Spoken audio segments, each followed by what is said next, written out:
А знали ли вы, что студия DreamWorks признала русскую озвучку Шрека лучшей в мире? Нашего актера дубляжа Алексея Колгана даже звали озвучить второго Шрека на английском языке. Однако он признался, что английский у него не дотягивал, поэтому он был вынужден отказаться.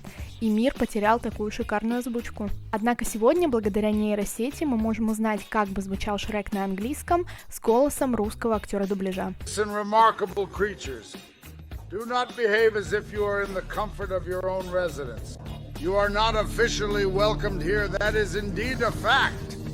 I will swiftly go to Farquhar, and then they will swiftly disperse you to your respective homes. Для примера, оригинал звучал так. Aim, we saw them. Now let's go before they light the torches. Чей голос подходит Шреку лучше решать вам, однако я согласна с выбором студии DreamWorks.